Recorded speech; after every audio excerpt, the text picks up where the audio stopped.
मनोकामना दर्शन गर्न जाँदैछौँ सबैजना मिलेर।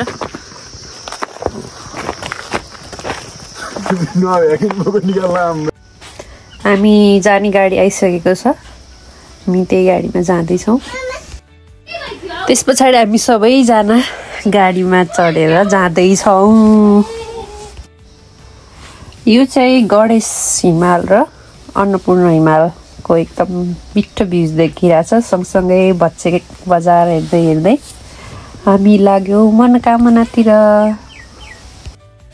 यो चाहिँ अजिरकोट गाउँपालिकामा पर्ने भाइरल रोड भन्दा पनि सामाजिक सञ्जालतिर अलिकति बढी फेमस रोड हो। यो अजिरकोट गाउँपालिका लगभग सीमा सकिनेतिरै पर्छ।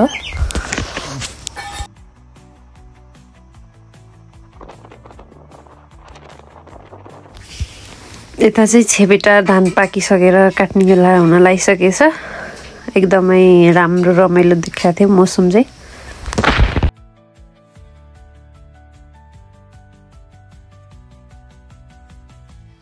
ल हामी चाहिँ मनोकामनाको गेटनिर आइसकेका छौँ। यहाँ पनि एकदम क्लियर चट्ट थियो।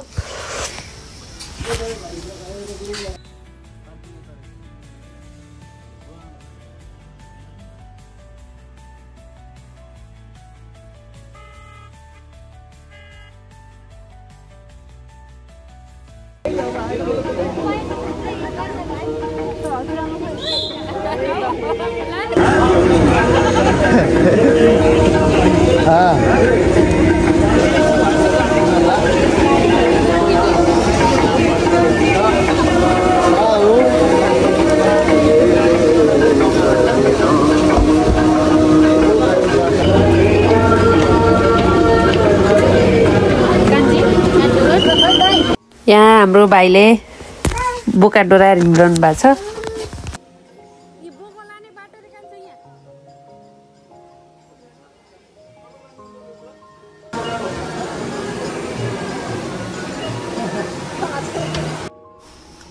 यहाँ केबुल कारमा चाहिँ भिड चाहिँ धेरै नै थियो, धेरै नै हुँदैछ। यहाँ बिचरा हाम्रो बोका गयो नि केबुल कार चढेर।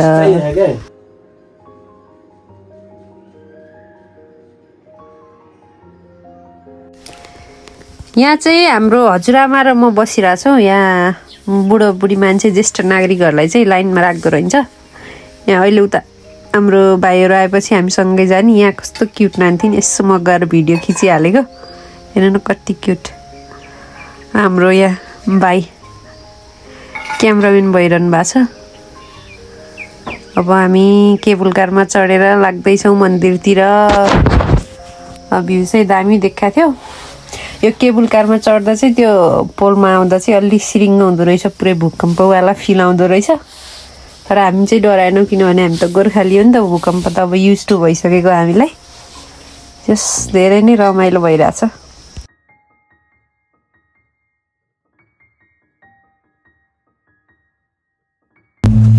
ल यो चाहिँ केबल कारमा बस्दाखेरि टक्क तल देखिएको दृश्य है। यहाँ मेरो श्रीमानज्यू, यहाँ हाम्रो भाइ, यहाँ म, उता हाम्रो हजुरआमा, यता हाम्रो देउरानी नानी, यता हाम्रो देवर बाबु।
ल हामी अब केबुल कारबाट झर्ने ठाउँमा आइसकेका छौँ। यो चाहिँ मन्दिरपट्टिको है। एकदमै रमाइलो राम्रो देखिरहेको थियो मौसमहरू, यसो इन्भाइरोमेन्ट पनि।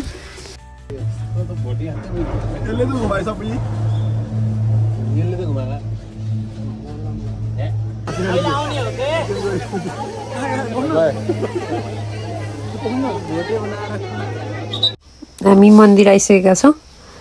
यहाँ हाम्रो बहिनी र म अब यसो लाइनतिर बस्नु जाने होला।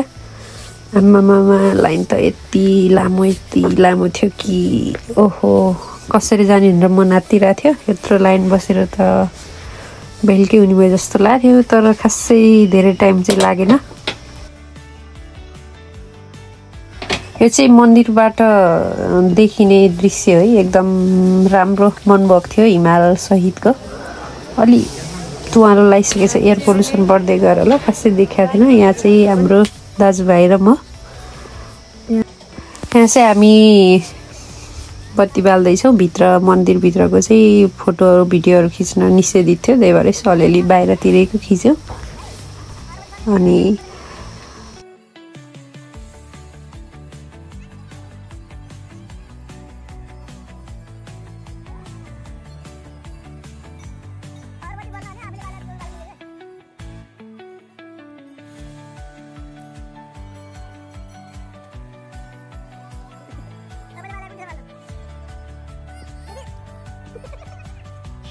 अब पूजासुजा सक्यो अरे हामी घरतिर जाँदैछौँ। मेरो त टिका फुस्केर यसो कपालमा मात्रै अड्डा थियो, हेर्नु त झर्नै लाग्थ्यो, तर पनि झरिसकेको थिएन। यहाँ मन्दिरमा एउटा चौतारी थियो, त्यसमा एउटा एकदम ठुलो रुख थियो। यहाँ भिडियोमा चाहिँ अलि क्लिप सबै निकाल्नु सकेको छैन, तर यो एकदम ठुलो छ। के गरौँ खोजेँ मलाई नै थाहा भएन। त्यस पछाडि हामी सबै मिलेर घर फर्क्यौँ।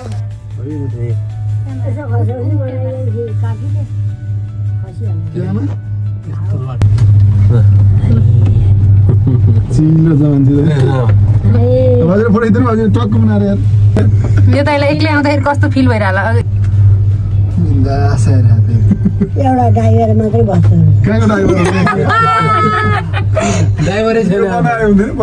के अरे हजुर, त्यहाँ त 4-5वटा ड्राइभर रहेछ नि, हेर्नु त। मान्छे हो नि